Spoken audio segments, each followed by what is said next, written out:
What's up, and welcome to the episode of Gizmo Slip Tech. We've got the Razer Blade 16 here. So this is the new 30% thinner, 1 pound lighter, and TDP reduction as well. And there's quite a few design changes and improvements to be able to make it so much thinner and lighter while still having up to 150 watts of throughput to the GPU, which I think is very good for how thin it is when you compare it to something like the Zephyrus G16.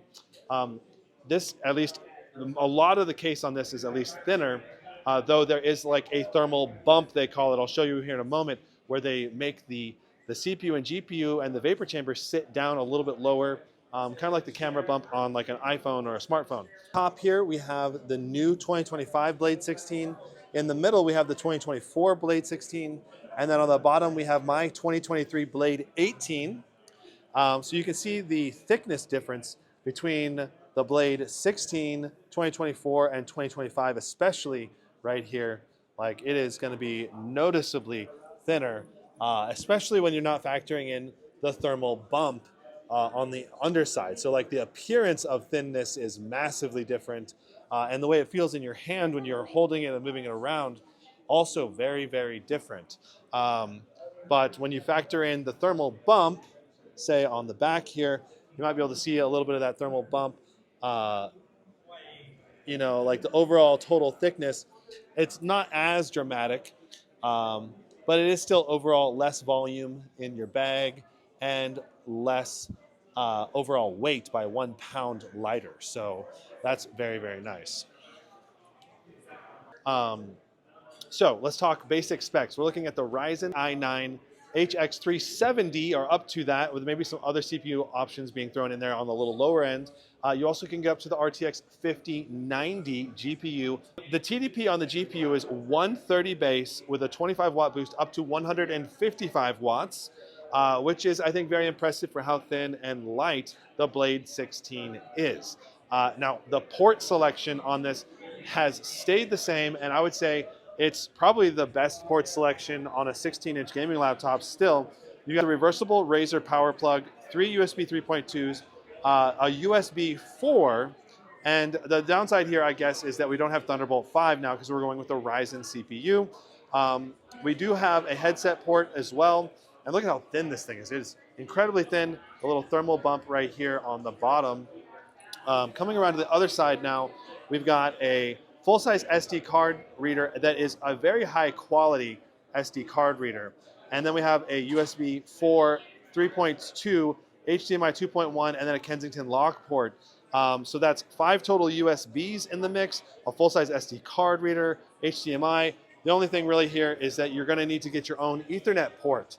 Now, the touchpad, glass, large, very nice, and the deeper key travel here than you would normally expect on a 16-inch chassis. And that's partially because of the thermal bump here. Because they have this thermal bump, they're able to increase the key depth travel for the keyboard. So that's, I think, a very interesting design choice here. Also, because they use the thermal bump, they're just really maximizing how thin and light this device can actually be. Because otherwise, this would just be a bunch of air.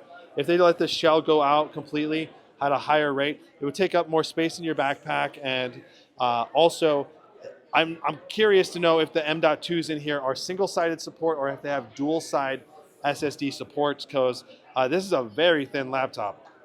This is also going to be soldered memory now, and so we're looking at 64 gigs, 8,000 mega transfers on the high end, and of course we're looking at a 240 hertz QHD display on this laptop. So extremely bright, vibrant OLED display.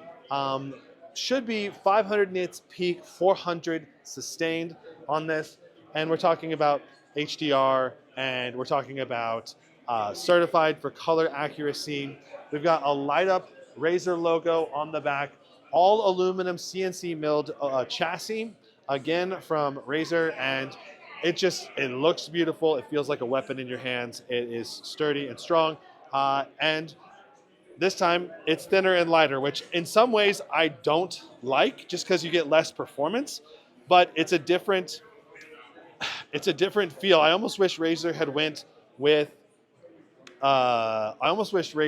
with two laptop setup this year, because in some ways that would have been really cool, because then we would be able to have like a thicker Blade 16 and then a thinner Blade 16. So kind of like a Scar 16 and like a Zephyrus G16, where you can get the thin and light if you want, or you can get the thicker machine.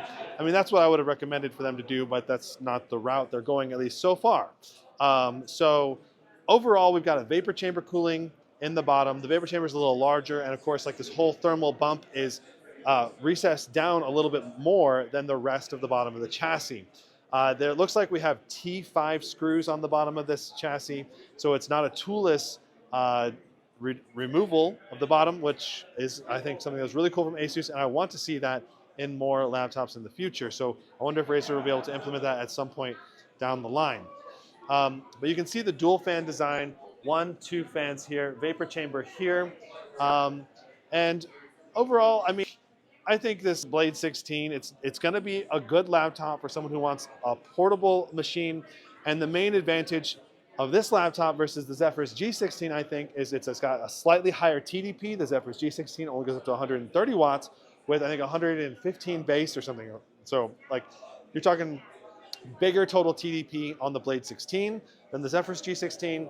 And then you're also, I think, a little bit thinner overall on this. So pros and cons, and I think the port selection is a little bit better on the Blade 16 as well, aside from maybe if you want Thunderbolt support.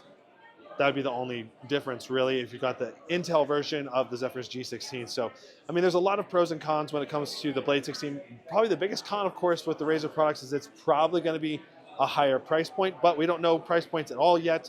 Availability for this, I'm predicting like a mid-February pre-order with March, April delivery, but I haven't heard anything official from Razer yet, because they don't have anything official. That's just what a lot of other vendors are doing, so it's very likely that that's when they're going to be available to give to sell their products at the same time. So that's the Blade 16.